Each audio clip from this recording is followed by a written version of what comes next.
will come to order, and without objection, the committee may recess at any point. The purpose of this field hearing is to break out of the bubble in Washington and speak to a variety of leaders who oversee those on the ground dealing with Secretary Mayorkas' crisis at our southwest border on a daily basis. And I now recognize myself for an opening statement.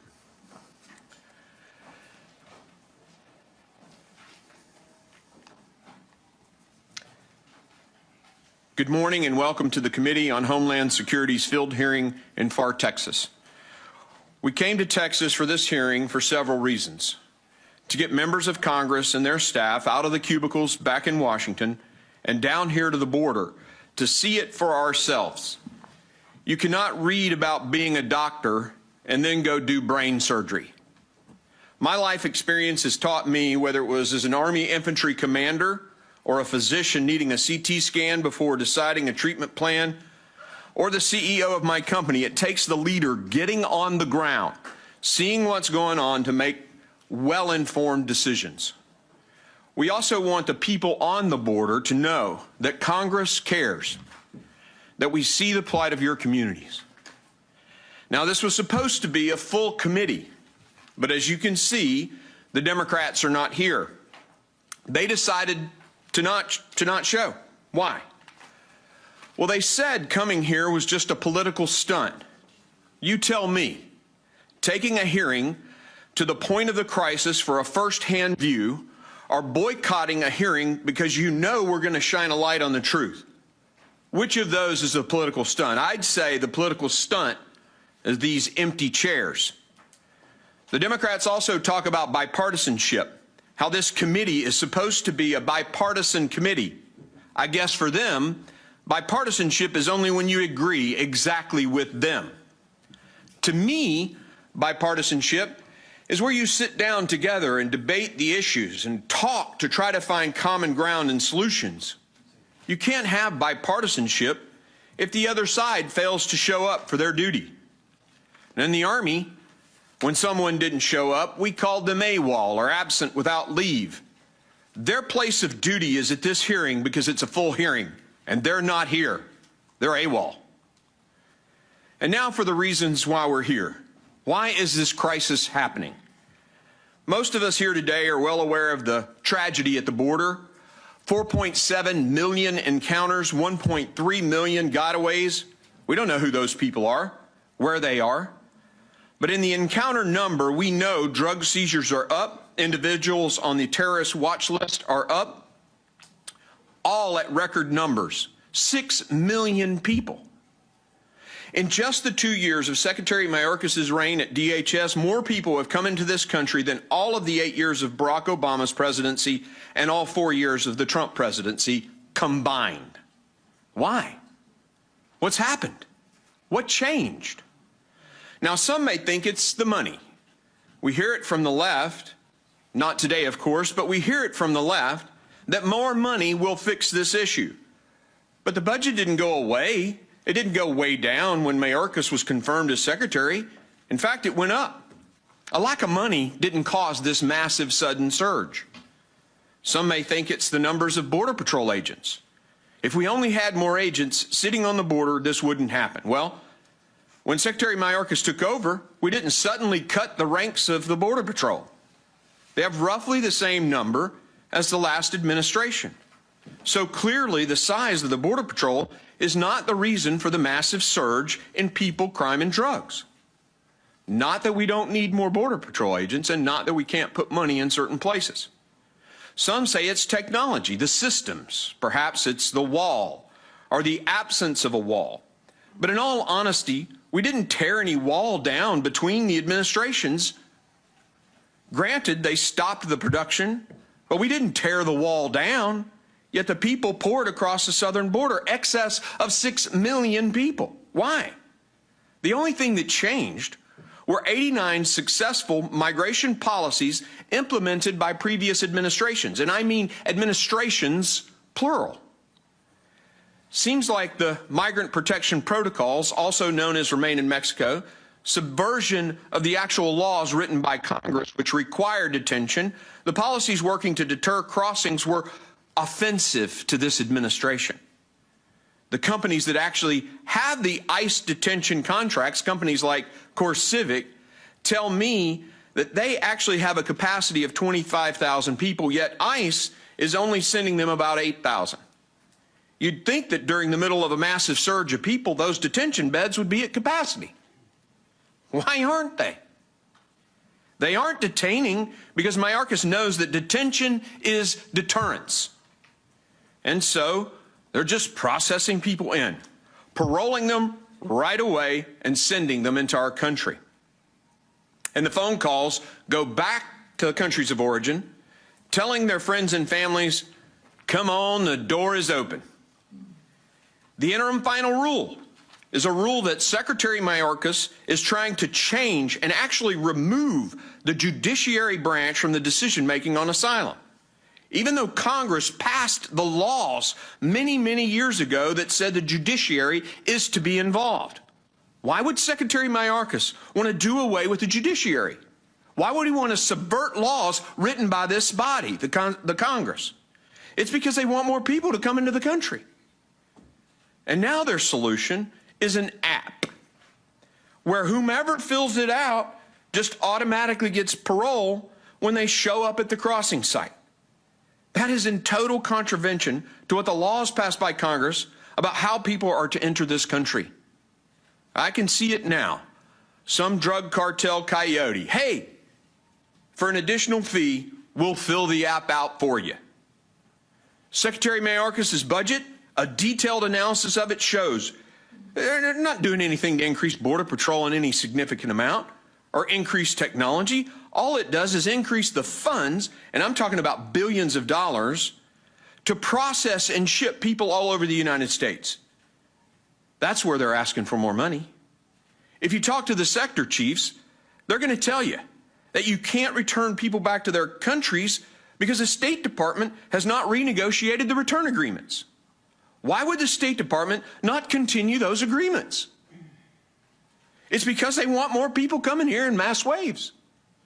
It's clear to me, in violation to the laws written by the United States Congress, passed and signed by previous presidents, this Secretary of DHS wants nothing more than to flood the country with people. And the problem with that is it's empowered the narco, human trafficking terrorist cartels. The drug cartels who just captured and killed a couple of Americans and are making billions bringing people into the United States, many of whom, once they're here, have to pay the cartels back with forced criminal labor. The cartels put out advertisements all over the world. $50,000 if you're coming from China, $30,000 if you're coming from Iran, $10,000 to $15,000 if you're coming from Central America. And then they flood those people in mass waves, just like we saw in El Paso this week, compelling the Border Patrol to focus its resources at the ports of entry. To use a military term, the cartels are neutralizing Customs and Border Patrol by forcing them to thin the lines in the rural areas. Then the fentanyl and the nefarious individuals they're trafficking into the United States come across in the rural areas. Let's look at this El Paso mass wave that attempted to come across. It required a massive response from Customs and Border Patrol, concentrating our forces in their diversionary attack. I can only imagine what they snuck around the ports of entry while those agents were blocking the mass waves of people. You should go check out what the Twitter feed actually said, or what the social media post actually said. It was from the cartels. In one sector on our border that is 30 miles long, normally 200 agents patrol that area. It's down to 7 men and women pulling 3 shifts a day to cover 30 miles. Why? Because the agents are moved to other parts of the border where their mass waves are coming. Look at Yuma. Great example. And the video cameras placed by ranchers on the border show the cartel members in camouflage outfits wearing carpet shoes and backpacks full of fentanyl, pouring into our country. And those folks aren't counted in the numbers. So why 6 million people now? Why 100,000 dead Americans to drugs like fentanyl? Why massive crime on our border cities and now throughout all cities of this country? Why is every city and every state made into a border state? Because of the decisions, because of the incompetence, and because of the dishonesty of the Department of Homeland Secretary Alejandro Mayorkas. We're here to show the American people why. We're here to find solutions to this problem, despite a president who laughed when talking about a mother who lost 2 children to fentanyl, to a secretary of DHS who seems to be okay with one sector alone, 25 to 30 Chinese nationals being released into the country with verified connections to the Chinese Communist Party and the Chinese Army. That's happening. You'd think with a situation so dire that the Democrats would at least show up for the committee hearing. It's tragic that they aren't. That's the political stunt.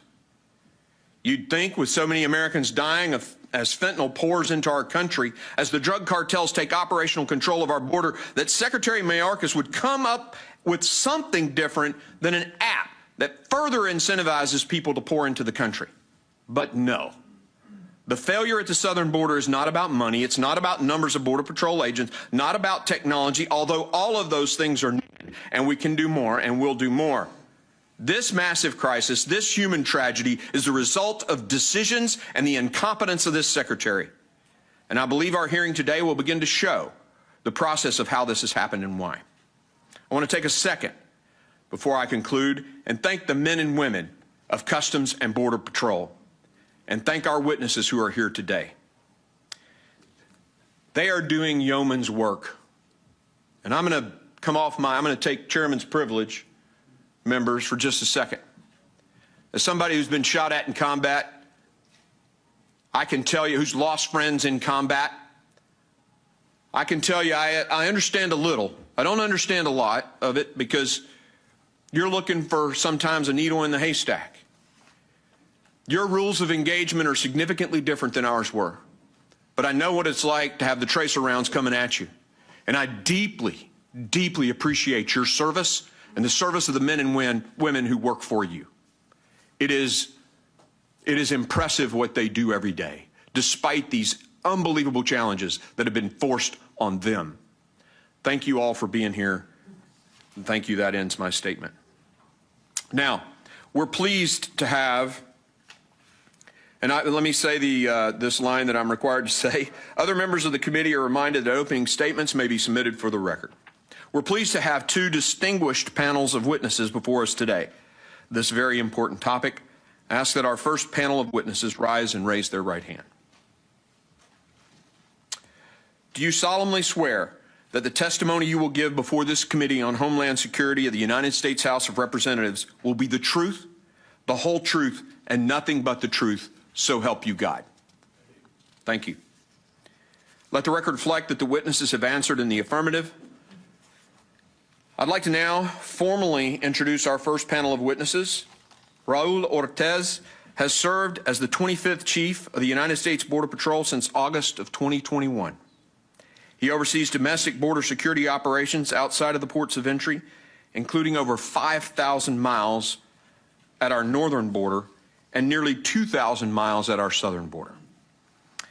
He leads more than 20,000 Border Patrol agents and professional staff across the country in protecting our homeland, and we thank him for his leadership and his efforts to keep us safe. Stephen Kagan serves as the Assistant Director for Homeland Security Investigations and leads the efforts to combat transnational organized crime. Mr. Kagan has worked on drug and arms trafficking and money laundering operations across our country and in Mexico over the long and accomplished 25-year career. We thank him for his service, and we look forward to your valuable insights today. I thank all of our witnesses for being here today. The witnesses' full statements will appear in the record, of course, as usual, and I now recognize Chief Ortiz for his opening 5-minute statement. Thank you, Chairman and committee members. Thank you for the opportunity to represent the men and women of the United States Border Patrol and speak with you on the critical issue of border security. National security, enforcing our laws, and rescue missions are not just a job. It's our sworn duty to secure our country and protect our communities. I am honored to serve as the 25th Chief of the United States Border Patrol. As a 3rd-generation veteran of the armed forces, I come from a family that was called to serve in uniform. My career spans more than 3 decades, from Border Patrol agent 2 leadership assignments all along the southwest border, along with 2 tours in Afghanistan and multiple stints in Washington, D.C. While the operational demands of the Border Patrol shifted over the course of my career, one thing remains absolute, which is the dedication, professionalism, courage, and conviction of the men and women of the Border Patrol. Every day that I get to put this uniform on fills me with tremendous pride, and it will remain my greatest honor. It is well documented in the data and covered in the media that the last several years were some of the Border Patrol history. In fiscal year 21, over 1.6 million migrants were encountered. In fiscal year 22, over 2.2 million. And so far this year, we have seen over 900,000 encounters. The migration flow represents challenges and in some areas a crisis situation. In the past 30 years, I physically served in almost all the locations that experienced migrant surges, to include San Diego, El Centro, and the Rio Grande Valley in the 90s. Arizona, early 2000s, and again in Rio Grande Valley and Del Rio during the last 10 years. Challenges and crises are nothing new to the Border Patrol, and I'm incredibly proud of our personnel, as well as our many partners. Now, unlike in previous surges, we are seeing traffic, including large groups, spread across multiple locations instead of just 1 or 2 specific sectors. This places a tremendous strain on Border Patrol resources and our operational posture. For a long time, investments to support border security operations have been structured around a 3-legged stool: personnel, infrastructure, and technology. But changing conditions require a 4th leg, which is a processing enterprise. In just the last few years, did we really start to invest in that 4th leg? The processing enterprise is critical in addressing current operational challenges, and we are making significant investments to include Border Patrol processing coordinators, electronic A-file processing, our unified immigration portal, and contract services, allowing agents to return to the field and patrol the border. When traffic shifts rapidly, I cannot adjust operations swiftly. When I reallocate resources and manpower, it comes at a cost to other locations.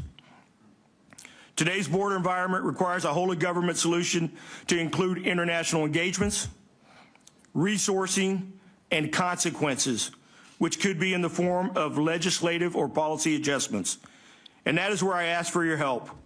We need more options. Before I close, I would like to address 3 issues that I am frequently asked about. First, our Horse Patrol units. As a former Horse Patrol agent, I can attest to how vital Horse Patrol units are in responding to remote and harsh locations. Last year's mass migration event in Del Rio was chaotic. We had over 20,000 people show up in one place in a short period of time. Even so, we were able to provide food, water, and medical care without a single loss of life. I remain proud of the work of our Horse Patrol units and what we did in Del Rio. As the Chief of the Border Patrol, I am ultimately responsible for all operational decisions. To that point, and as a senior field commander during that response, I accepted and continue to accept full responsibility for the actions taken. Second, I am extremely proud of the 190 agents that responded to the horrific mass shooting at Robb Elementary School in Uvalde, Texas. Our agents ultimately made entry into the classroom, engaged the shooter, and provided critical medical care.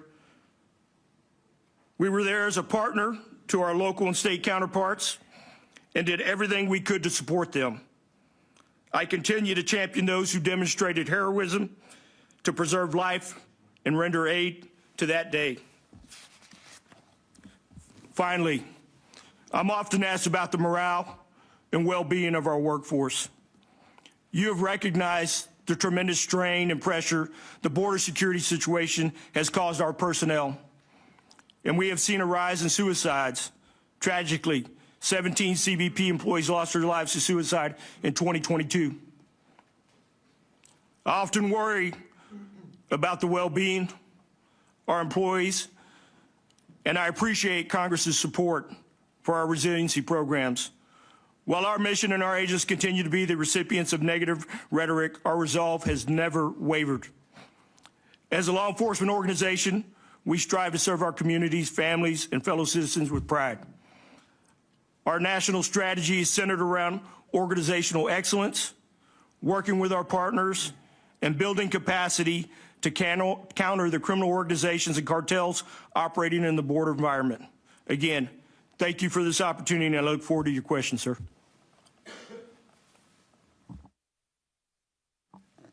Thank you, Chief. I will now recognize our next witness, Assistant Director Kagan, for 5 minutes to summarize his opening statement. Chairman Green and distinguished members of the Committee of Homeland Security, thank you for the opportunity to appear before you and discuss Homeland Security investigations efforts to disrupt and dismantle transnational criminal organizations. My testimony today will focus on HSI's effort to disrupt transnational criminal organizations at the border and beyond. As the principal investigative component of the Department of Homeland Security, HSI is responsible for investigating and dismantling transnational criminal organizations, or TCOs, responsible for flooding the United States with drugs, fueling the overdose epidemic. To do this, HSI conducts federal criminal investigations at every critical location in the illicit supply chain. Internationally, where TCOs operate and manufacture illicit narcotics. At our nation's physical borders, where smugglers attempt to exploit America's legitimate trade, travel, and financial systems. And in our communities, where criminal organizations earn substantial profits from selling poison to our friends, neighbors, and family members. Criminal organizations in the 21st century do not limit themselves to a single crime. The organizations have evolved beyond just narcotic smuggling and are now involved in associated crimes of weapons trafficking, human smuggling, money laundering, and more, all of which HSI investigates. HSI investigative efforts must be broad in scope to fully identify and dismantle these enterprises. HSI combats TCOs by using unique and broad investigative authorities to enforce over 400 federal laws and target TCOs from multiple investigative angles. This includes stopping TCOs from getting U.S. origin weapons and seizing the money that motivates their crimes.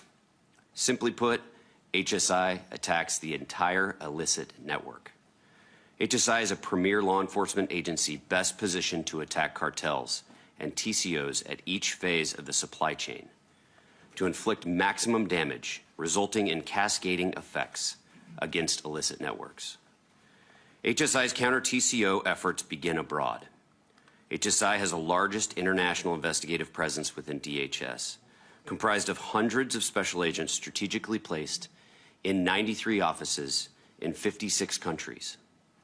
This includes offices located in Mexico, where the vast majority of fentanyl is produced, and throughout the Asia-Pacific region, where precursor chemicals originate. The effectiveness of our international counter-TCO effort is greatly enhanced by HSI's transnational criminal investigative units, or TCIUs, which are vetted law enforcement officers and prosecutors who lead some of HSI's most significant extraterritorial investigations and prosecutions targeting TCOs. Disrupting and dismantling the fentanyl and methamphetamine precursor chemical supply chain is an integral element to HSI's approach to stopping the flow of illicit narcotics.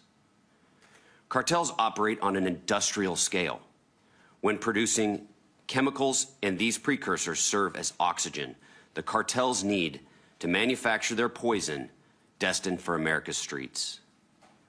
HSI is attacking the illicit narcotics supply chain through an intelligence-based counter-narcotics operation that blends traditional investigative and analytical techniques with interagency collaboration, industry partnerships, and computer-based tools to disrupt and dismantle the chemical supply chain. The interdiction of precursor shipments plays a key role in disrupting the TCO's ability to produce a finished product before it even gets to our borders. At our nation's physical borders, HSI works with our DHS partners to combat the illicit TCO movement of illicit goods. As CBP deploys its new technology at the southwest border ports of entry, it will likely increase the number of CBP origin seizures. As a result, HSI will need additional staffing to support complex investigations and prosecutions to dismantle TCO threats to the homeland. Domestically, HSI Border Enforcement Security Task Forces, or BEST, represent one of the agency's premier tools in turning border seizures into TCO toppling investigations. The primary mission of the BEST is to combat the existing emergent TCOs by employing a full range of federal, state, local, tribal, and international law enforcement resources. There are currently 86 BESTs comprised of approximately 1,000 law enforcement officers from over 200 agencies and National Guard units. HSI is dedicated to using its broad and unique authorities to stop illicit drugs at every critical location in the supply chain. Thank you for the opportunity to appear before you and for your continued support of HSI and our enduring effort to attack illicit narcotics supply chains. I look forward to your questions. Thank you, Mr. Kagan. Members will be recognized by order of seniority for 5 minutes of questioning. An additional round of questioning may be able, if we have the time today, after members have all been recognized. I now recognize myself for 5 minutes of questioning. Chief Ortiz, does DHS have operational control of our entire border? No, sir. Okay. Thank you for that. I'd like to share it with the American people. This is the actual definition of operational control that is in the code, written into the code well before I came to Congress, the definition, and I appreciate the honesty of Chief Ortiz. Do you think that, let's play a video clip here. I just want to share this question. Will you testify under oath right now? Do we have operational control, yes or no? Yes, we do. And we have operational control of the borders. Yes, we do. Chief Ortiz, do you think that Secretary Mayorkas is lying there? Sir, when you talk about operational control, about 10 years ago, we used operational control as a measuring stick of our effectiveness along the southwest border. My new strategy is geared towards mission advantage. So you know I'm asking a very specific question, yes, and you're kind of describing how the goalpost has been moved because of the mass waves of people that are coming. My question, you heard the Secretary, he said we have operational control. That's the definition of operational control. Based upon the definition you have, sir, up there, no. We don't have operational control. No, sir. But is Secretary Mayorkas lying? I didn't see the rest of the testimony there, sir. He was asked, you saw, he was asked if we had operational control, and he said yes. I think it's either ignorance, which is unacceptable, or it's lying. 4.7 million alien encounters, 1.3 million gotaways, a record number of individuals on the terrorist watch list, a record number of criminal alien encounters, a record number of aliens with gang affiliation encounters, a record number of drug seizures. Do these numbers project confidence to the American people that DHS has operational control? I will tell you I have confidence in the men and women that are executing the mission out there to the best of their ability. I appreciate We've seen across the southwest border 9 sectors, and out of those 9 sectors, 4 of them have significant resources. When you think about the double layer fencing, some of the surveillance technology, and then the amount of agents we deployed.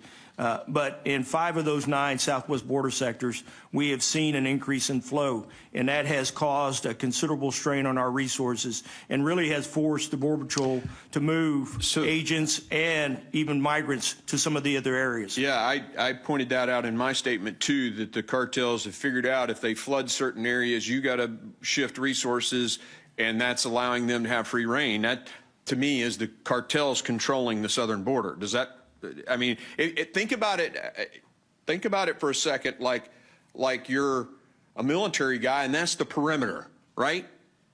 Do the drug cartels have control of sections of the perimeter of the United States? I will tell you that in certain areas, the cartels control an awful lot on the southern border, south of the United States. Our men and women are out there. I just spent the last 3 days here in South Texas patrolling with some of our agents, and they're doing a phenomenal job of responding to traffic that's coming across that border. You and that I plays both, out across the entire southwest border. You and I both deeply respect the men who work for you, and I think they're doing yeoman's work. I've talked to sectors where they're pulling 90 hours a week. These guys are killing themselves. Literally 17 of them have committed suicide because they've been overwhelmed.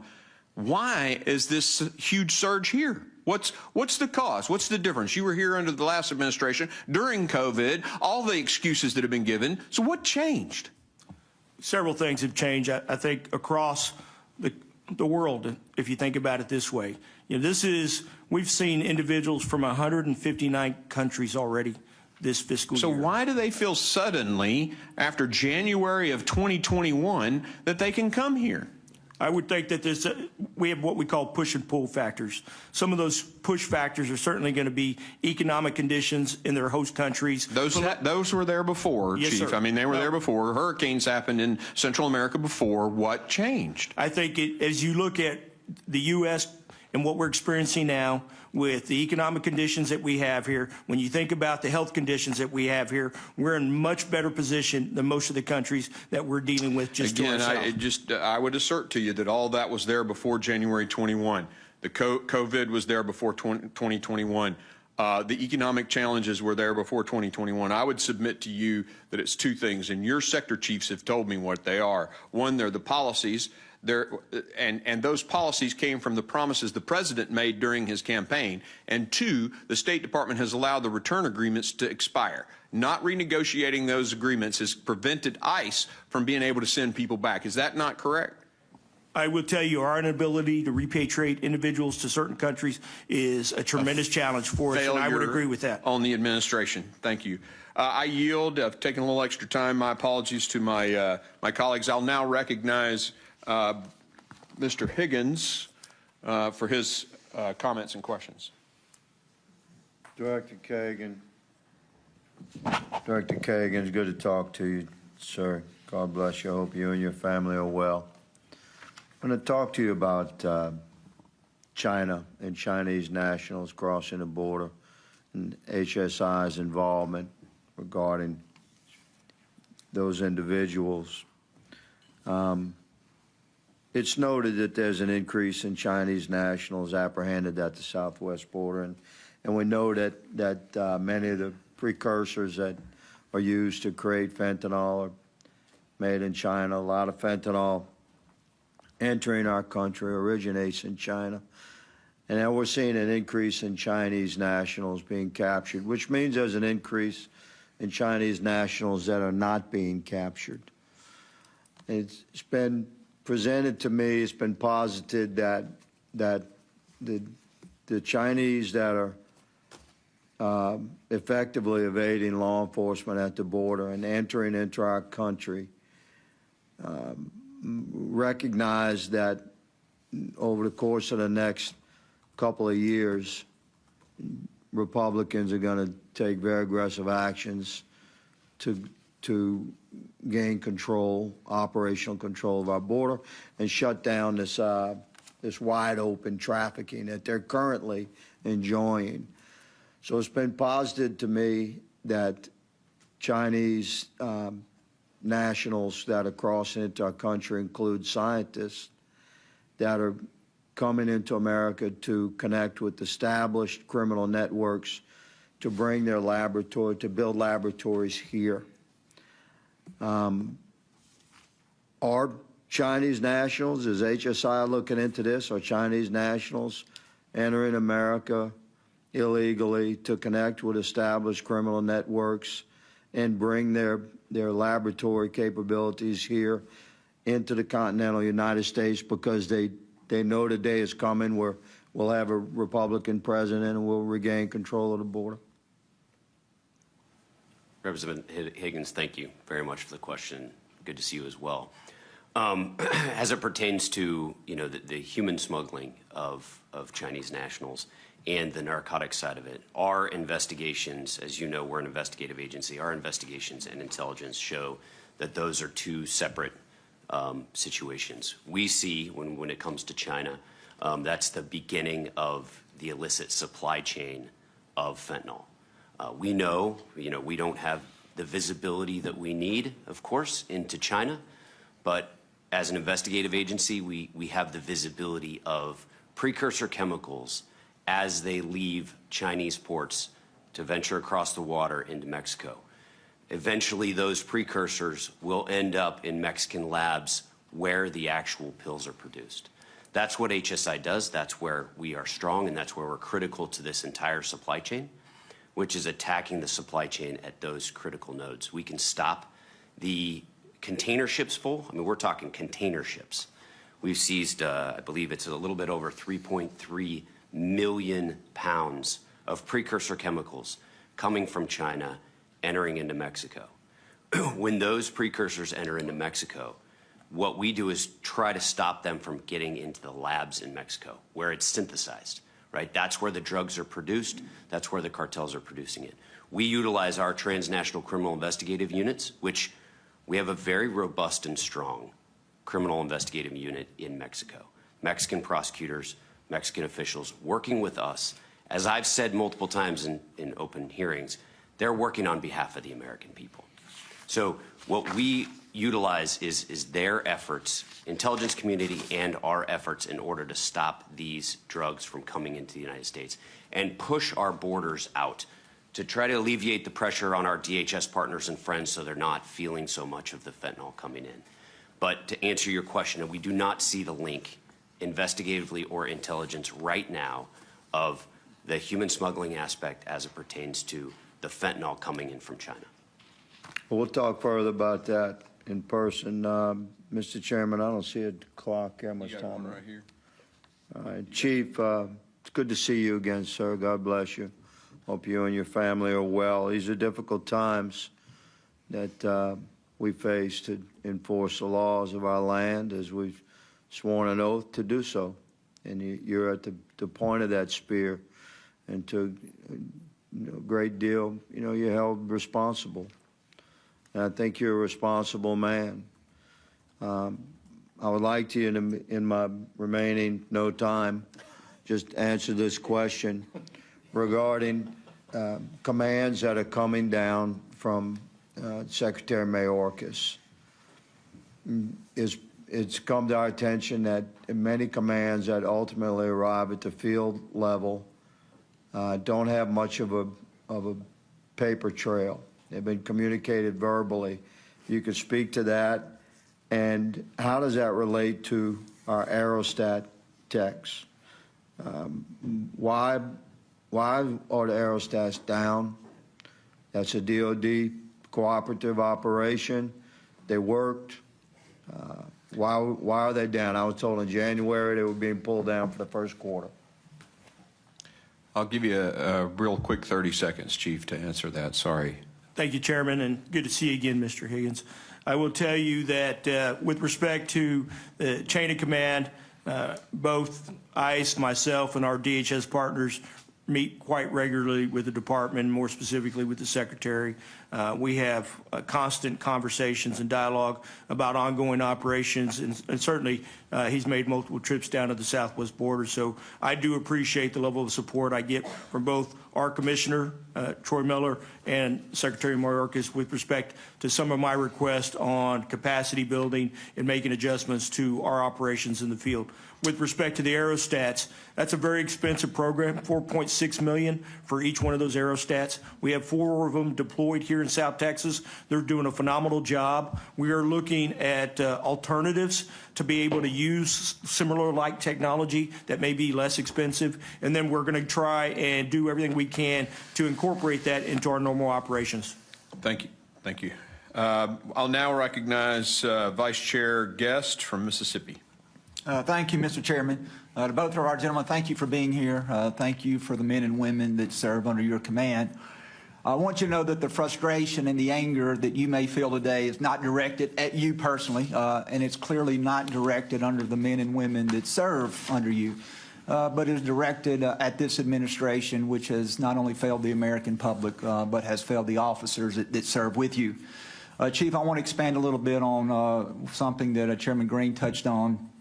He talked about operational control of the border, and I think you were very candid when you said that we do not have operational control of the border. I want to follow that up with a question. Is the border secure? We have heard repeatedly from Secretary Mayorkas when he has testified before this hearing. He has told myself, he has told Congressman Bishop that. We heard him tell Congressman Roy in a Judiciary Committee the same thing. We've heard the Vice President say that. The Vice President said in an interview with Meet the Press when asked by Chuck Todd, she said the border is secure, but we have a broken immigration system. Then she went on to say we have a secure border and that is a priority for any nation, including ours and our administration, but there are still a lot of problems. And so my question to you, Chief, is the border secure? Thank you, Congressman. I will tell you that I'm responsible for the northern border, I'm responsible for our coastal sectors, and I'm responsible for the southwest border. And I'm going to break it down real quick. Northern border, I have 8 sectors up on the northern border, and I've got 1 sector that is experiencing an awful lot of influx of migrants from Canada. I went to Ottawa, Canada about 4 weeks ago, met with my RCMP partners, and we're addressing that threat. I've got 25 additional agents deployed up there. And at one point, I had 854 officers deployed from the northern border to the southern border to help with the situation that we were encountering. I no longer have to do that. Out in our coastal sectors, I've got tremendous. And don't want to cut you off, Chief, but my time is the southern border secure. I'm not worried about the northern border. Let's talk strictly about the southern border. Is your testimony that it is secure or is not secure? When you look at the southwest border, I have 9 southwest border sectors from San Diego to here to South Texas, Rio Grande Valley. Out of the 9 southwest border sectors, I feel like the men and women are doing a phenomenal job in 4 of them with respect to the amount of flow and the processing that we are encountering on a daily basis. 5 of those southwest border sectors are experiencing a higher level of flow than we have seen previously, and that creates some unique challenges for us, and it puts a strain on the overall immigration system, not just for myself, but for our partner agencies, for our sheriff's departments, police departments. And so I have to move resources into those 5 southwest border sectors, and that forces me to make some adjustments across the entire 2,000 miles of the southwest border. All right, so I'm taking it then as your testimony that 5 of the 9 sectors on the southwest border are not currently secure. Let me ask you if you would agree with this statement. This is a statement that Colonel McGraw with the Texas Department of Public Safety, he will be testifying in the second panel. I'm sure you know him well and you work very closely with him. He, in his written statement, said that it is the assessment of the Texas Department of Public Safety that the most significant public safety and homeland security threat to Texas and our nation is an unsecured border with Mexico. He goes on to say, and again, this is not directed at your men individually, but more at the administration, the federal government has failed to do its constitutional duty and secure the border. This failure comes at the detriment of our citizens and the benefit of the Mexican cartels. And of course, we have seen Mexican cartels become extremely active in human trafficking and drug smuggling. We saw the Gulf cartel kill 2 Americans, shot another just recently south of Brownsville. Of course, we saw very disturbing images this week of the mass surge there at the El Paso port of entry, where I believe there were roughly 1,000 immigrants who tried to surge into the United States. And so my question is, do you agree with the statement of Colonel McGraw when he talks about that this is a public safety threat and a threat to Homeland Security? Yes, sir. I do agree with Colonel McCraw. I have an excellent relationship with the state of Texas. We continue to work those partnerships, both with our sheriffs, our police departments here in Texas and across the southwest border. I will tell you this, though, when you think about a secure border, right now we're experiencing about 4,800 apprehensions a day in a 24-hour period. Our agents are doing a phenomenal job across the entire southwest border managing that. I'm not having to decompress flights like I was having to do 3 and 4 months ago. We're able to repatriate more individuals to their host country now than we ever have. 31 flights last week, 35 flights this week. We need to continue these consequences in order to affect the right response and the right effect across these border situations. And Chief, I know I'm out of time, but you and I were in a hearing in D.C. on Tuesday. With us was an admiral from the Coast Guard. That admiral testified that mass immigration is a national security issue. Do you agree with his assessment? Yes, sir. I now recognize Mr. Bishop of North Carolina. Chief Ortiz, I think you came in here to tell the truth today, sit down and offer some candor to this congressional committee. And I want to start off by telling you that that is a breath of fresh air, and it is inconsistent with what I've heard over and over from administration officials so far. You have candidly acknowledged in responses to questions already that we do not have operational control of the border. You've effectively acknowledged that the border is not secure on much of the southwestern border. I think you might be trying to walk a fine line because you don't want to be insubordinate to your superiors, but if there's ever been a time for candor to a congressional committee, it is right now. And I'm going to ask you about the cause. You've continued to, your written testimony, I'm sure that's substantially prepared or revised in Washington, starts off, evolving global and regional events continue to produce challenging conditions and trends along the southwestern border. You trace the beginning of the fantastic climb in illegal immigration across the border to COVID. I heard you say earlier today, changing conditions. Chief, in fiscal year 2020, the policy was detain and remove. The entire objective was to avoid releasing any illegal immigrant for any reason. In 2021, Secretary Mayorkas, the new administration, gutted all of those policies. MPP, safe third countries, family detention, asylum bars, T-42 for minors, etc. Record numbers resulted. Record numbers followed. Let me say that, because I'm going to ask you whether it was result or cause. Be it parole, NTA, NTR, etc. Illegals are apprehended by Border Patrol but allowed to remain non-detained in the U.S. Now, I want some candor, Chief. Do you acknowledge, as the Chief of the Border Patrol, that the driver of the crisis that you have described, of this dramatic change in flow, the policy is the policy of this administration to release instead of detain or remove illegal immigrants? That's my question. Congressman Bishop, thank you for the question. I will tell you that law enforcement is pretty simple, sir. You have to have capacity and you have to have consequences. And anytime you don't have consequences, you're certainly going to see some increases. And we continue to try and repatriate individuals back to countries that we can repatriate. But it's been a challenge for us because what we saw this past year were individuals from Cuba, individuals from Haiti, individuals from Nicaragua, where we have a difficult time repatriating. It's not my responsibility. I work closely with my ICE partners to make sure that we're able to expel or, return individuals back to their host countries. But it has been a significant challenge for us, and I do think that has been a driver of some of the increases that we have seen. So you've attenuated that a little bit, Chief. I appreciate, again, I think you've been candid in that answer. But you've attenuated it. It's a driver of some of the increases. Sir, we're all familiar with this chart. I mean, we see it in our sleep, right? I came into Congress down here in fiscal year 2020. And I visited as soon as I came down to the border then, and I saw the empty port of entry station where nobody was in there flooded. You'd seen the films from back in May. And here's where we are now, sir. That was December, worst in history, and we've been up in that territory for years. And there's always been 1 billion people live on less than $1 a day. Poor, as Chairman Green said. The cause is the change in policy. Is it not, sir? Will you be candid enough to be unequivocal and clear that that has driven the change? I will tell you, sir, that when I was a deputy chief and the acting chief down here in 2014, you know, a lot of people described what was happening here in South Texas as a humanitarian crisis, a border crisis. And I was very candid, and I said that I think we have a bit of a policy crisis. And I still hold true that we have some policies in place where we need to ensure that the men and women out there patrolling the border, investigating these criminal cartels, are actually allowed to do their job each and every day. And their job is to detain or remove illegal immigrants. Yes, sir.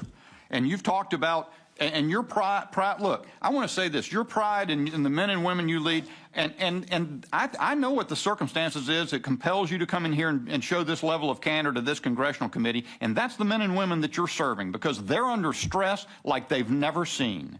And it is an abomination. It is despicable that people in Washington would set policy that would cause that to those men and women, and that would cause the inhumane destruction of lives that you see to migrants who are coming over in these conditions, and that would cause the devastation that's spreading throughout the United States in consequence of that. I want to thank you for telling the Congress what your duty compels you to tell us, which is the truth. Thank you, Chief Ortiz. Gentleman yields. I recognize Mr. Jimenez from Florida. Thank you very much, and thank you, Chief Ortiz, for your candor. You're in a tough spot, okay, and I know. I have a question for you. Supposedly we have 1.3 million getaways that we know of. What is your estimate of the people that we don't know about that got away? Thank you, Congressman Jimenez, and good to see you again, sir. I will tell you that the Gotaway number is a number that for a long time was associated with art.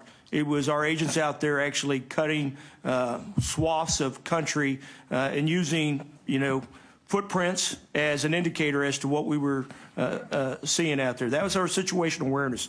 With the investments that this Congress has made into the Border Patrol, CBP as a whole, we have greater situational awareness now than I've ever had. My confidence level in that Gotaway number continues to increase. Is it 100%? No, sir.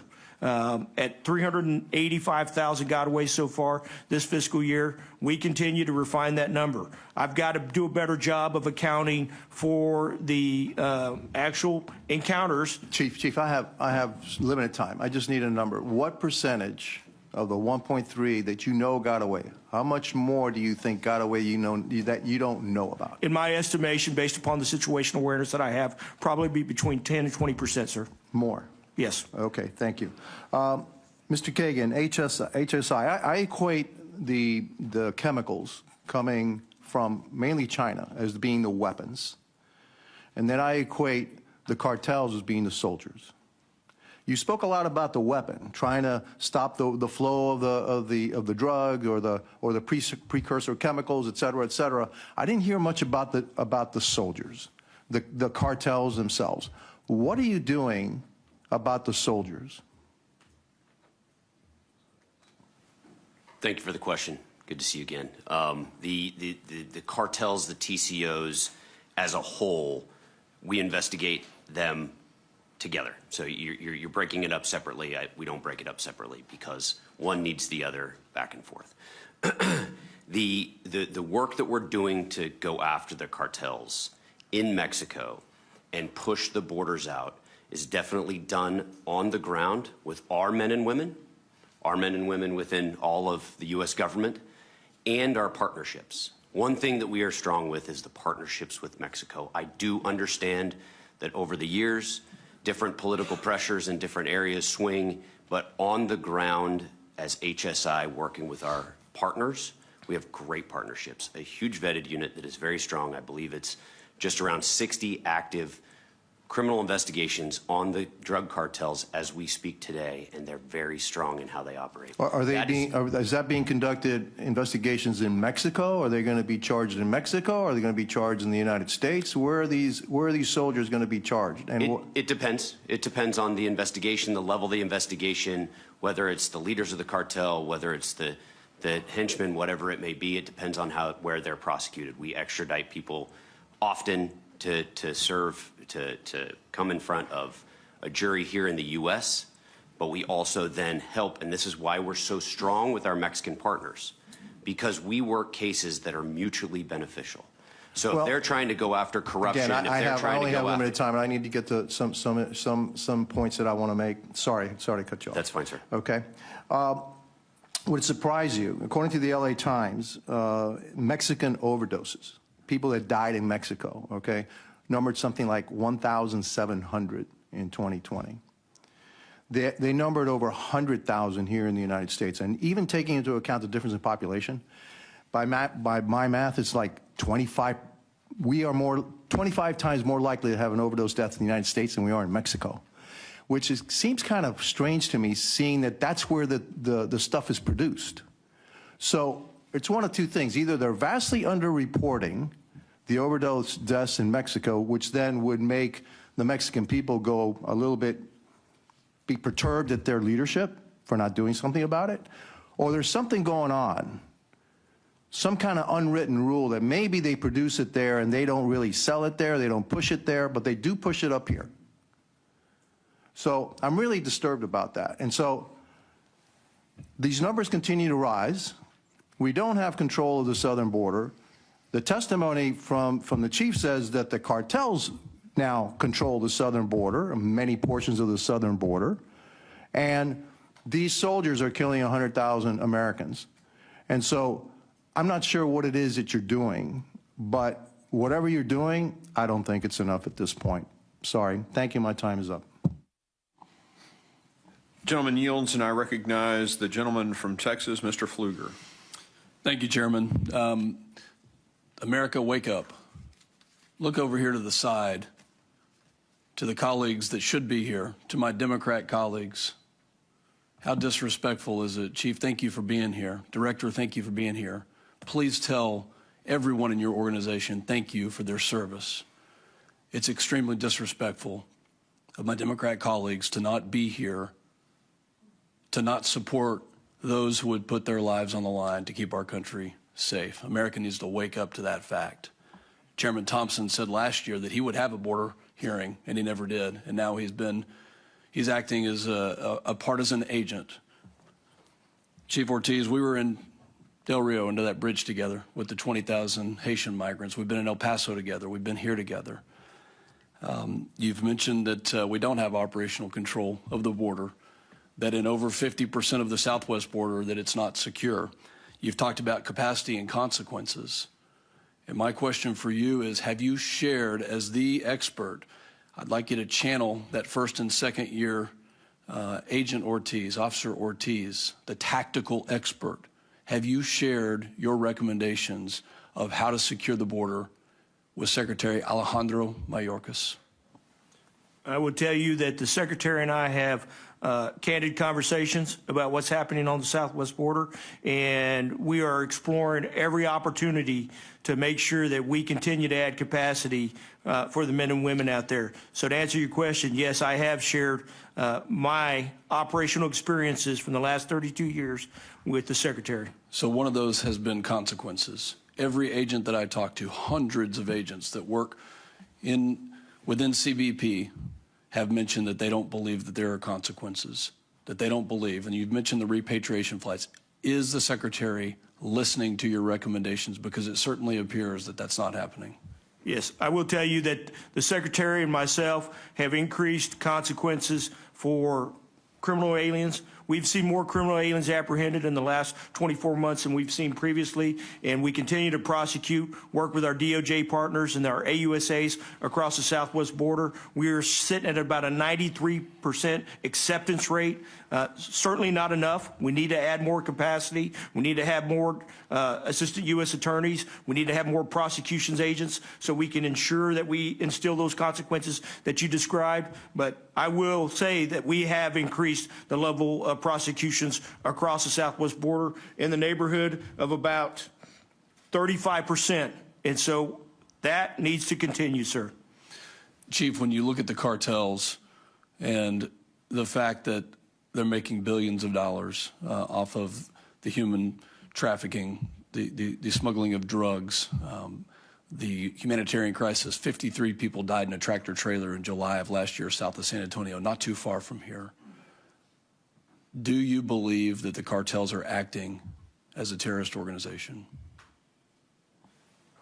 Whether they're acting as a terrorist organization or a criminal organization, I think that the Border Patrol, CBP, DHS, all of our partner agencies need to concentrate their efforts against the cartels, because they certainly are working both in the human trafficking arena as well as the narcotics trafficking arena. And we recognize that they have expanded their capabilities immensely. And so I think it's got to be a whole of government approach. And for me, they are criminals. They are 100% criminal organizations. Do you believe that we are acting as a whole of government approach to prevent the cartels from what they're doing? I will tell you from a law enforcement perspective, we've got tremendous partnerships, and we're going to continue to do that.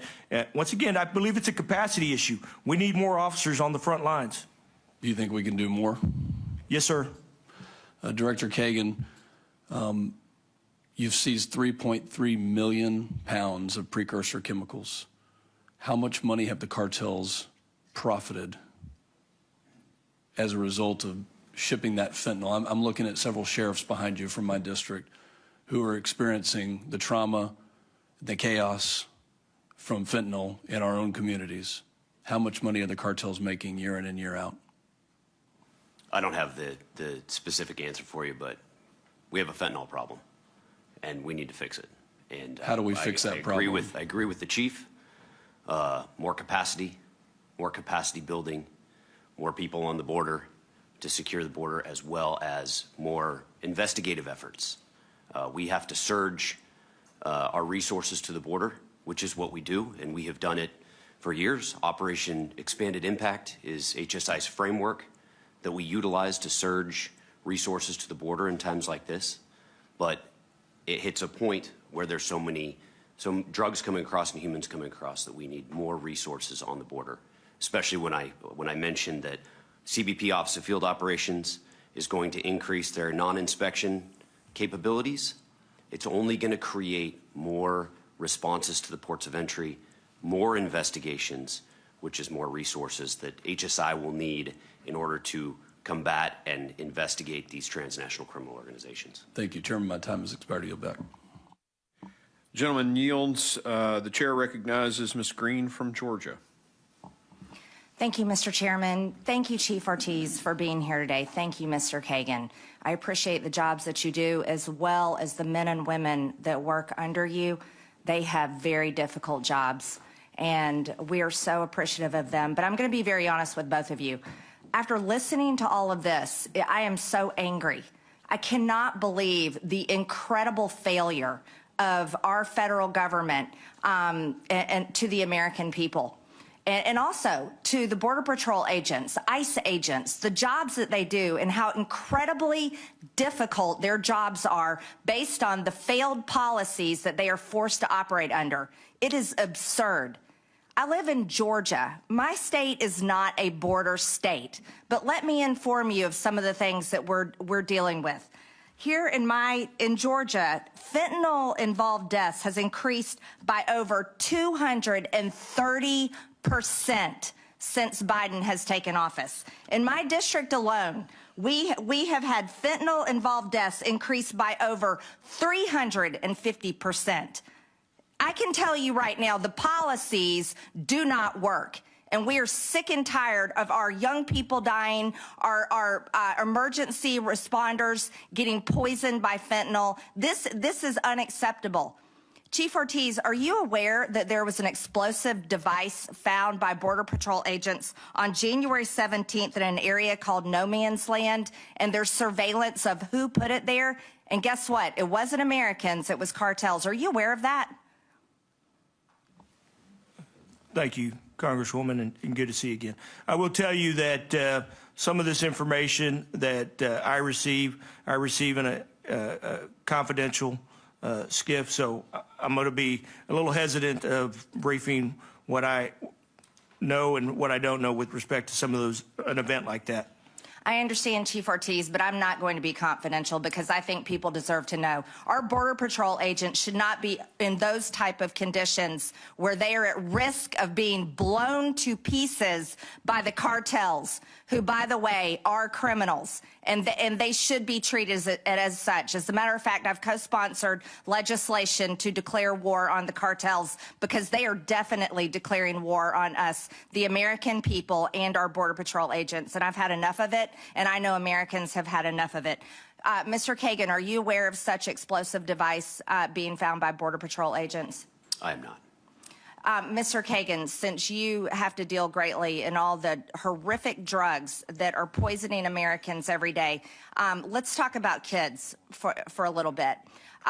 We were just told this morning that kids aged 13 to 17 are being recruited by the cartels, dangerous cartels, even MS-13, and they are being used to smuggle drugs, traffic drugs into our country, having it taped across their bodies. They're also recruited because many of them have U.S. citizenship because they've come in our country, and they're used to drive and smuggle humans and drugs back and forth across our border.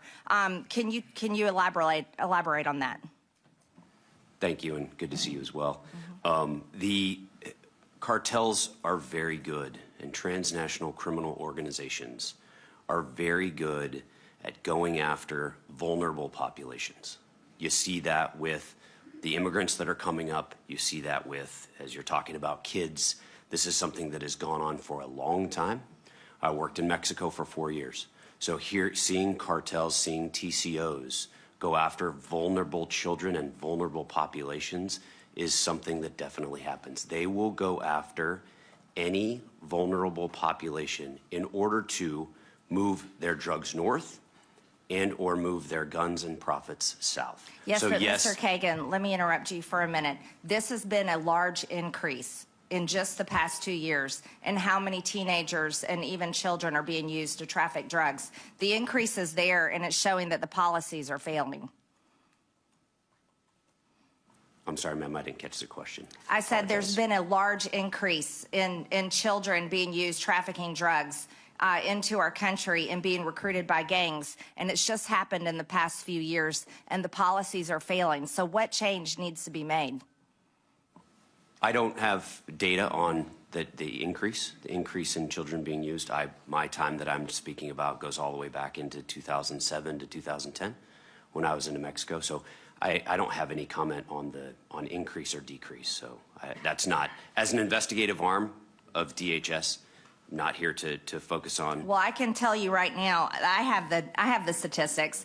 Deaths of 350% in the past 2 years in my district from fentanyl. That's proof that the increase is there, and we are devastated. Sorry, I didn't mean to be disingenuous. There is definitely increase in fentanyl coming here. There's definitely, we all have seen the increase in death in children. I was just on a panel a few months ago sitting next to 3 parents who had lost their children. It's the hardest time that I've ever had to testify in my entire life. Then I think, you know what I think, you guys, and I'm going to be really honest with everyone, I could care less about politics at this point. All I care about is policies put in place that allow our great men and women to do their job to secure our country. And our country is not safe, and our people are being poisoned by fentanyl every single day. I cannot believe it's the #1 cause of death of people from ages 18 to 45. That is unacceptable. And I think that we need to all be honest, and who cares about who our boss is and who cares about who's in office? We need to be honest and forthcoming about the changes that need to be made to secure our country, because America is all of our home. Now, it doesn't matter about Republican, Democrat, or who cares. It's everybody's home. And what I would like to see done is real frank conversation about what to do to fix this problem. Thank you very much. The gentlelady yields. The chair recognizes Mr. Lalota from New York. Thank you, Mr. Chairman, and thank you, Chief and Director, for being here. Most of us in this room and back at home learned in about the 11th grade that in the legislative branch, we pass the laws and we appropriate and authorize the money, and the executive branch enforces the laws and spends that money. And my question is to you, Chief, with respect to fiber optic sensors and light posts. because the frustration of the Congress and this committee is we've done our job. We've authorized the money. The appropriators have appropriated that money. We've sent resources to the executive branch. But we're frustrated that the President and Secretary Mayorkas have failed to enforce those laws and properly utilize those resources. So my question with respect to the fiber optic sensors, which we understand are an important piece to our border security, can you tell us the status of these sensors? Are they on? Where do they exist? And have any of them been turned off, Chief? So I'm going to work that backwards. Thank you, Congressman, for the question. None of them have been turned off. We have them deployed across various locations along the southwest border.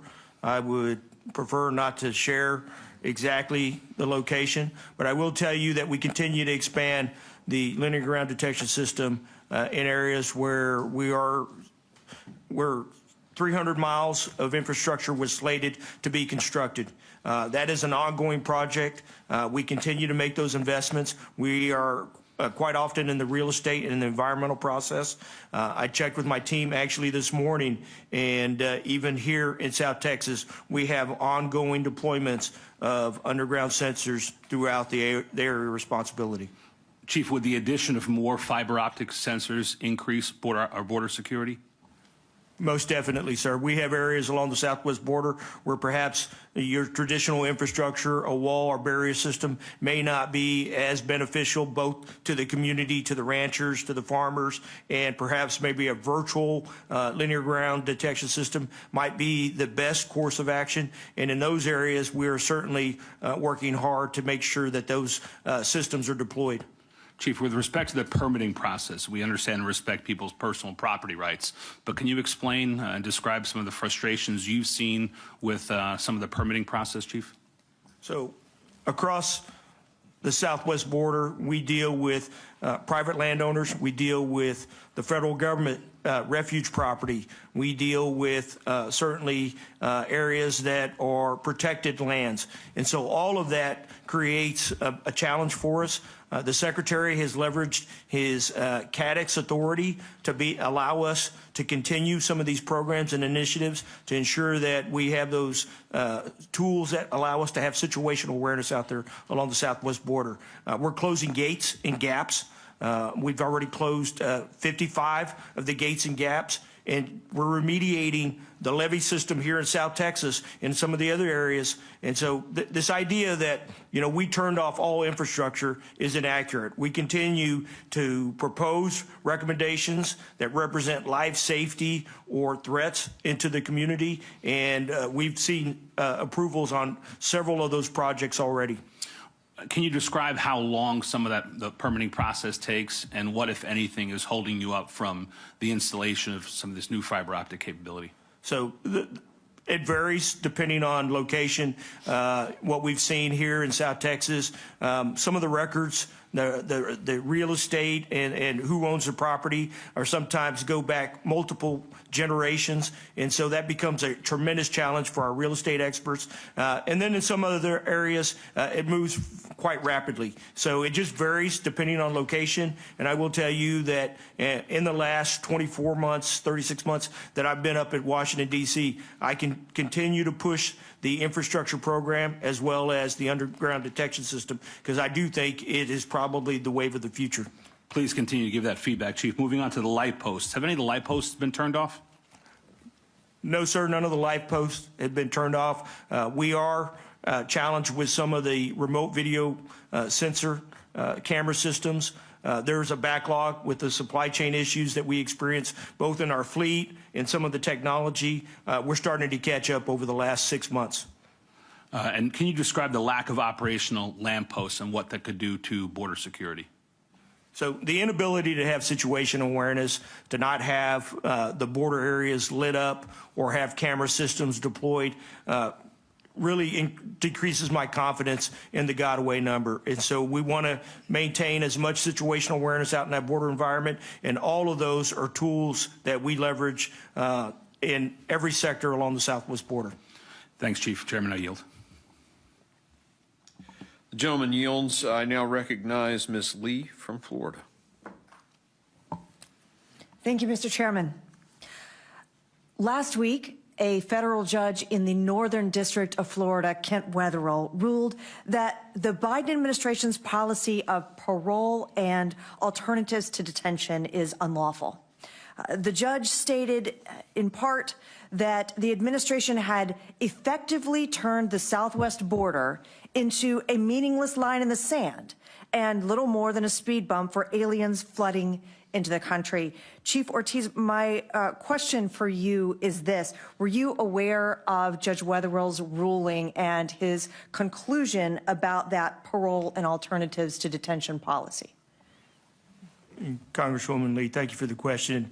And yes, I am aware. I was deposed for that case, and then on January 10th, I was in testimony before the judge in Florida.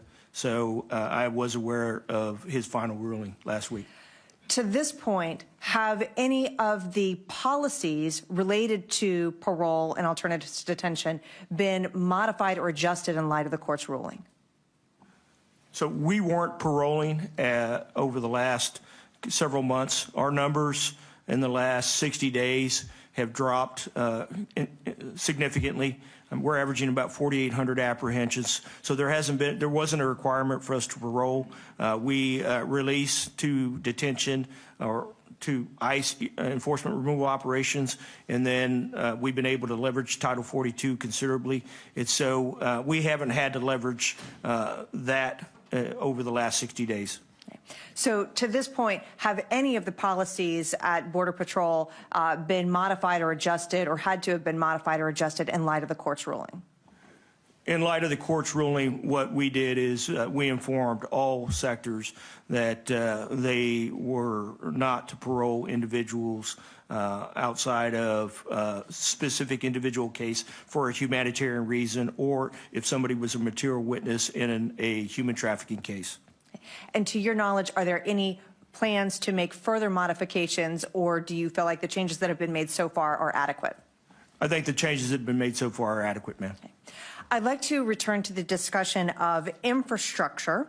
And specifically, we know that during this administration, the border wall itself, construction on the border wall itself, was halted. Did that halting of construction include shutting off other technology installations like lighting and roads and other things attendant to that construction? Yeah, the proposed requirement of 750 miles of border wall infrastructure included roads, lighting, and camera systems. We currently have about 450 miles of border wall constructed along the southwest border. We had some projects that were midway through the construction process. And so what we have done is looked at all of those projects individually and have submitted a request to the Secretary to have approval to continue those projects. He has granted approval in, I believe, 29 of those projects already, and we have an additional slate of projects that we're going to be presenting to him and others to make sure that we can try and get those approved as quickly as possible. So would it be accurate to say that completion of the wall and those attendant structures, the lights, the roads, the things you described, would be helpful to you and the agents who are out there and performing your job? Yes, ma'am. One of the things that the Secretary and I firmly agree on, that infrastructure is important to securing the southwest border.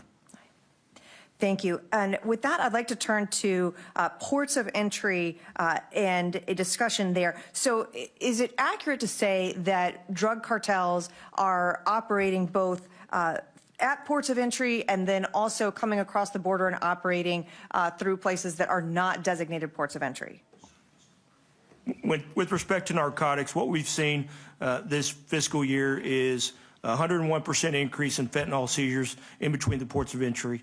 So far, 1,117 pounds of fentanyl have been seized by our Border Patrol agents in between the ports of entry. Secretary directed us 2 weeks ago to start a fentanyl-driven operation, not just the Border Patrol, but our field operations officers at our ports of entry and to include our ICE investigators, and we are partnering with DEA to take the fight to the cartels, specifically in certain locations. And so this is a priority for us, and I'm excited that we're going to be able to show some significant results based upon adding additional resources in certain areas. Thank you, Chief. And with that, my time has expired. Mr. Chairman, I yield back. The gentlelady yields. I now recognize the gentleman from Texas, Mr. Luttrell. Thank you, Mr. Chairman. Chief Ortiz, thank you for your service. Mr. Kagan, you as well. Chief, are you a direct report to Secretary Mayorkas? There is a commissioner and a deputy commissioner in between the secretary and myself. Do you communicate with them often? I communicate often with the secretary, several times a week, sir. So I want to piggyback off of what Ms. Green said, because we were just read in on this explosive device that was discovered by one of your Border Patrol agents. Now, obviously, sir, you're aware of this. How is it that you are not? Because as the investigative arm of the department, we're focused on investigating TCOs, and the intelligence shared between our two agencies is robust. It happens all the time. We're not actively. So here's my issue. This is one of the issues I see between and I respect everything that both of you do and everybody that works for you, but the breakdown of communication and the silos that we work in is what's detrimental to this country right now. And if there is an explosive device, if the cartels are using explosive device against our agents, that changes the narrative. So can I answer my job as the assistant director over countering transnational organized crime is not domestic operations. Our domestic operations folks that work in the field day in and day out are the ones that communicate with the Border Patrol. I'm saying, me personally, I do not know. I can get back to you and let you know whether HSI as a whole knows and our domestic operations knows. So I just wanted to clarify that point. Thank you. So I would assume that the two individuals that you report to, sir, have reported to Secretary Mayorkas about this explosive device, which tells me that Mayorkas has reported this to the president, and nothing has been said or done to the American public, and Congress had no idea this was going on. Mm-hmm. Now, if this is the case, and we're surging money, billions, hundreds of billions of dollars across the seas to secure everybody else, and we're not doing anything here in my state, in our southern border, that's a problem, because that means that they're lying to us. Response?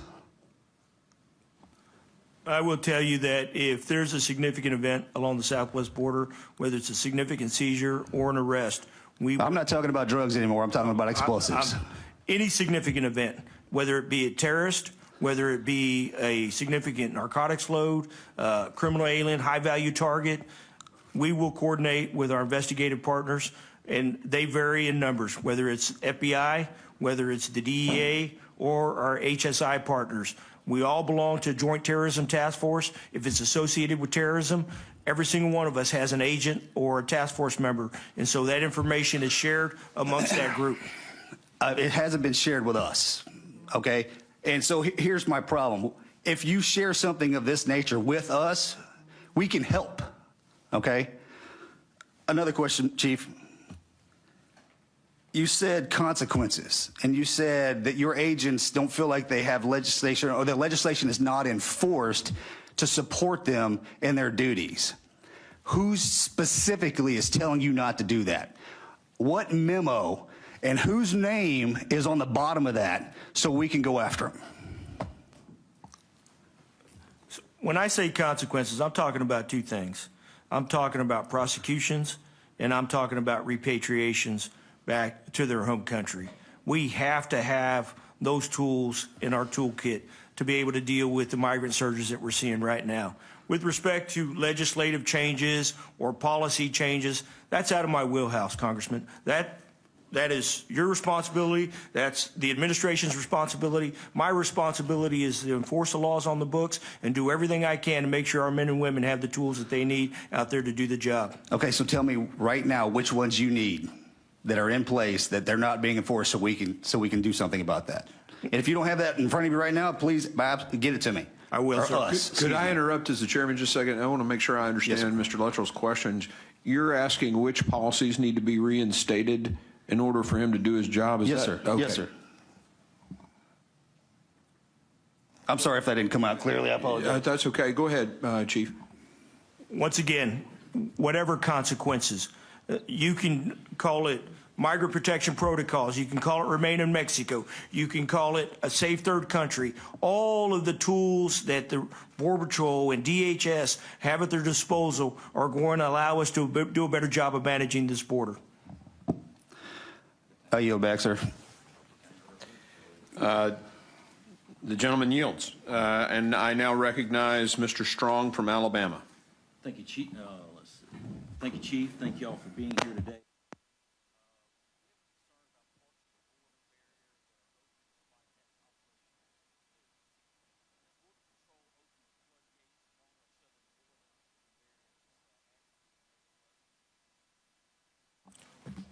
Not that I'm aware of, sir.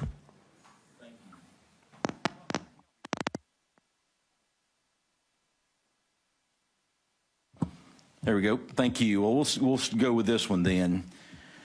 4.7 million apprehended, 1.3 million evaded, potentially 20 more percent than that. Improvised explosive device being used against U.S. law enforcement. America protects other countries' borders. Chief, do you think it's time that the United States President sends the military to the southern border to protect the American people? Sir, we have our DOD partners operating along the southwest border. As I mentioned earlier, I was down there yesterday evening and the day before working side by side with our National Guardsmen, our Texas Department of Public Safety partners, and a slew of law enforcement agencies. I will tell you that, to me, Border Patrol work should be done by Border Patrol agents. We do have, I think, opportunities to leverage our partners. Back in 2012, I had 21,370 Border Patrol agents. Right now, I have 19,016. My requirement is 22,000 Border Patrol agents. Until I can get there, I'm going to require assistance from other agencies, to include the Department of Defense.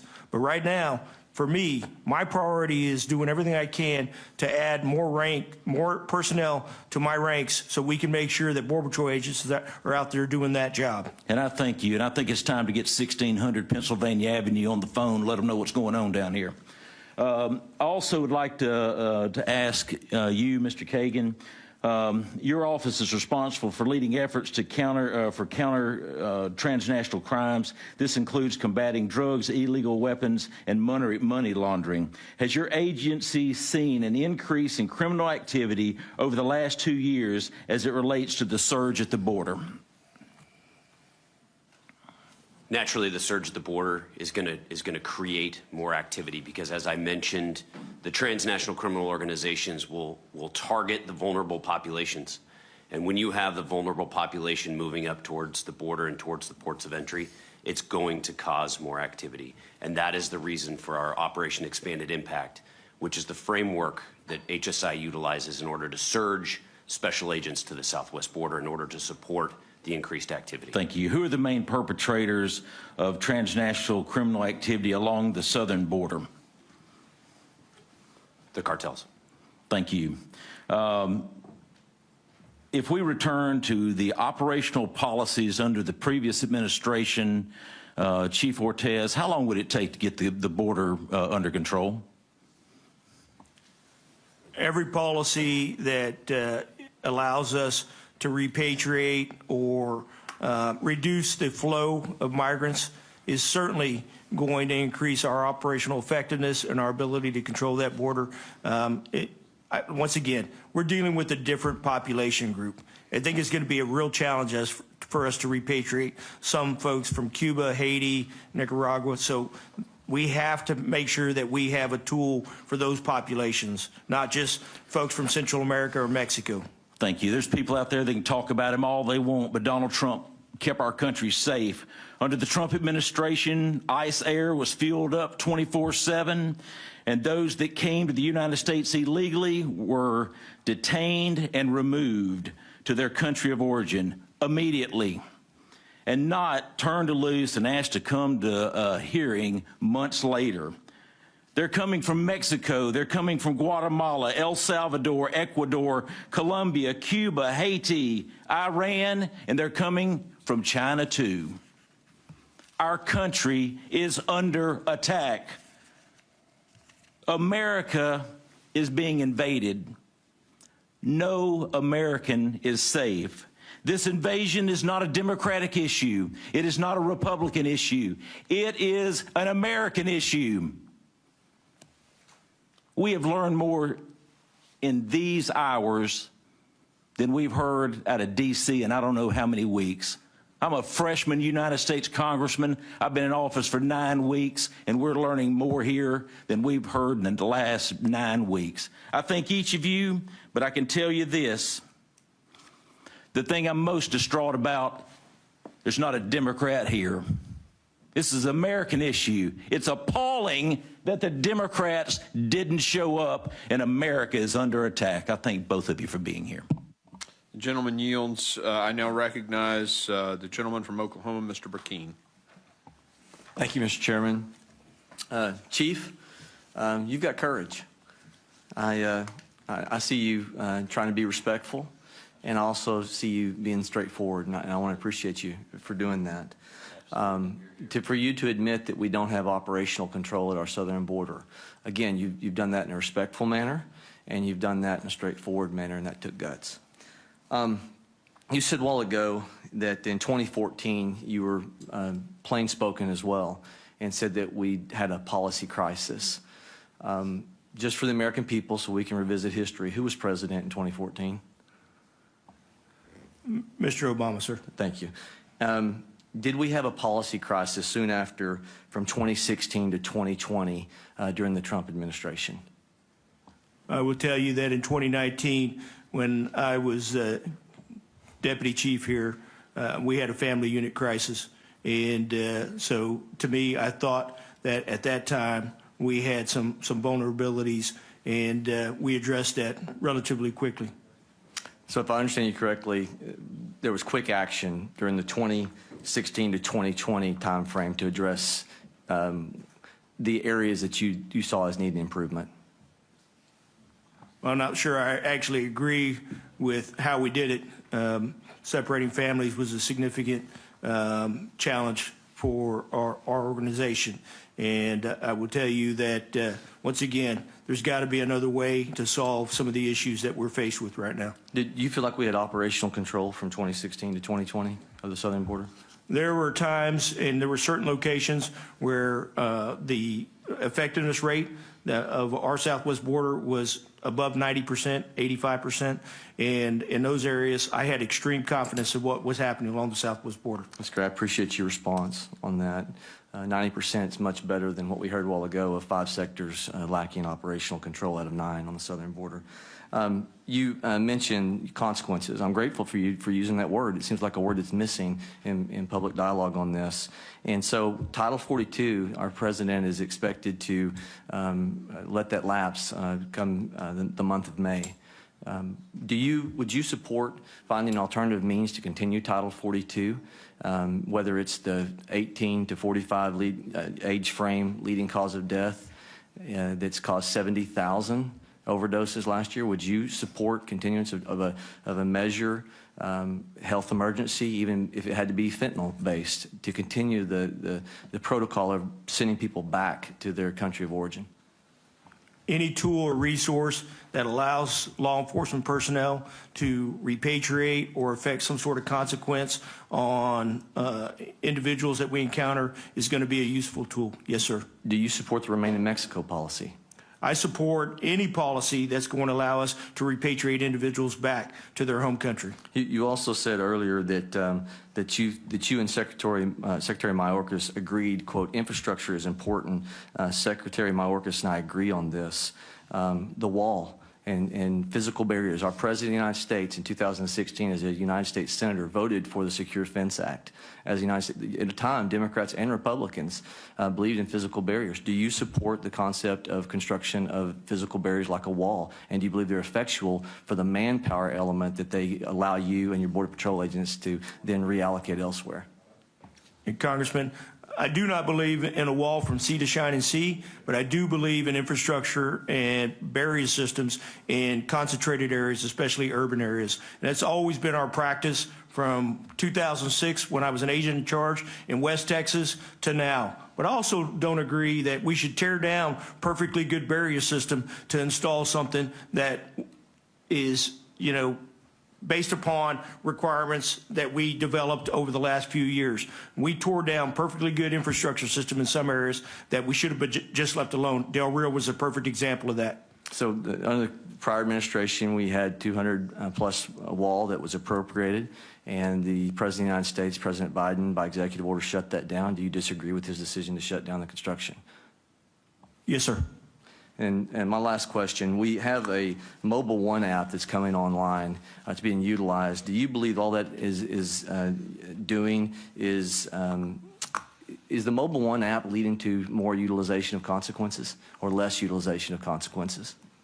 The mobile CBP One app is actually part of the process to ensure that these migrants have an opportunity to schedule an appointment with an asylum officer without having to put their lives in the hands of the cartels or the smuggling organizations.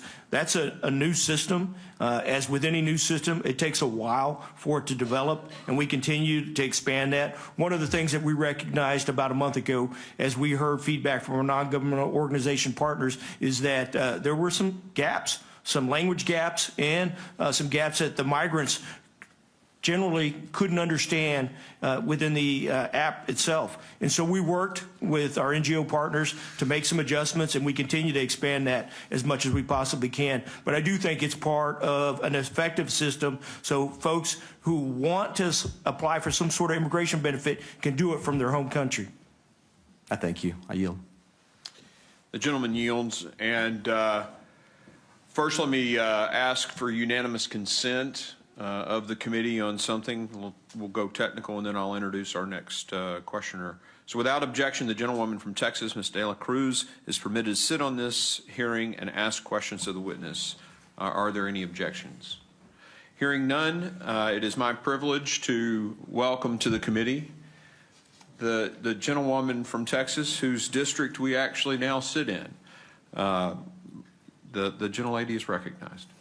Thank you, Chairman, and thank you to my colleagues for allowing me this time to be here with you today. You know, the failed Biden border policy has made technology even more important to keep our American communities safe, to keep our Border Patrol agents safe, and to keep our nation safe. With that being said, the RGV sector, which includes McAllen, Texas, right here where I have the honor and the privilege to represent, has one of the highest drone detections along the southwest border. The cartel drone detections just right here in the Rio Grande Valley sector in fiscal year 2022 was 35,000 drone detections. I'm going to repeat that number for you all because we don't hear it enough. 35,000 drone detections from the cartel that are watching our agents, watching our American communities, and leading illegal immigrants through our southwest border. That being said, out of the 35,000 drone detections, only 10,000 were intercepted. That's it, 10,000. To put this in perspective, the RGV sector only has 31 drones assigned to this sector. Let me repeat that number, 31 drones. And out of those 31, only 18 are actually operational and assigned. The others are down due to maintenance and other issues. So while the cartel have an abundance of resources and have unlimited money to be here on our border, the RGV sector, our agents, our chief, are only left with 31 drones to intercept this. Now, this type of unbalance is unacceptable in the RGV that continues to have high illegal immigration and high illegal drugs crossing our border. That being said, there's other high persistence surveillance, which includes aerostats. There were 7 aerostats here in the RGV sector, and due to lack of funding, 3 have been decommissioned, and the remaining 4 are going to be defunded by the end of this year. With that being said, Chief Ortiz, what is the department currently doing to assist with countering the cartel technology? And again, 35,000 that we detected in the last year. Thank you, Congresswoman. Good to see you. I will tell you that technology is probably a priority, or no, definitely is a priority for myself and my leadership. Whether it's South Texas or whether it's Arizona, the SUAS issue, as you know, cartels have deep pockets. They don't have to worry about policy. I have to worry about policy. We have 201 small UAS systems deployed throughout the country, and I intend to continue to expand that at great levels over the next 24 months. We have a counter UAS program, as you might be familiar with, and we continue to expand that because we recognize that the cartels have become awfully sophisticated, and a smuggler no longer has to leave the Mexican side to smuggle a group of migrants or narcotics across the border. He can do it virtually via a phone app and a SUAS. And so we need to continue to expand that footprint, but our policies also have to match that. We have to be able to mitigate those 35,000 drone incursions that you just described. We are on the process, we're in a process of mitigating a lot of those criminal organizations and being able to exploit where they're coming from, how they're doing it, and we're going to continue to expand that as much as we can. And then with respect to the aerostats, I'm a big fan of aerostats. When I was in Afghanistan, and I think some of the committee members will recall that aerostats kept us safe. And when I came down here in 2013, I was the architect of the aerostat program here in South Texas. And when I went up to headquarters, I expanded it across multiple locations across the southwest border. But it is an expensive piece of technology, and I have to find an alternative for that. Now, Chief Ortiz, can you tell the committee and the members here in that are in the audience, can you tell us how deep into American soil have these cartel drones actually come in? So it will vary. Some of the drone technology that the cartels are using are very sophisticated, and we've seen incursions miles away from the immediate border area. For us, we are doing, I think, a tremendous job of identifying where these criminal organizations are operating out of, but we need to expand that. So in my debriefings with Border Patrol, I have heard that these drones from the cartels have come up to 8 miles into American land. Would you say that is an accurate statement? No, ma'am. How far do you believe that they come into American soil? I think it depends on terrain. A lot of areas along the southwest border are very mountainous when you think about what we have in Arizona and El Paso. But then when you think about what we're dealing with here in South Texas and in some areas in West Texas, pretty flat country. So cartels can operate via line of sight. And once again, it really depends on their ability to leverage existing systems, whether it's cell phones and whatnot. We just recently lost some of those aerostat balloons in this past January. So what is the measure that the department is using to fill the gap until we get to the next step?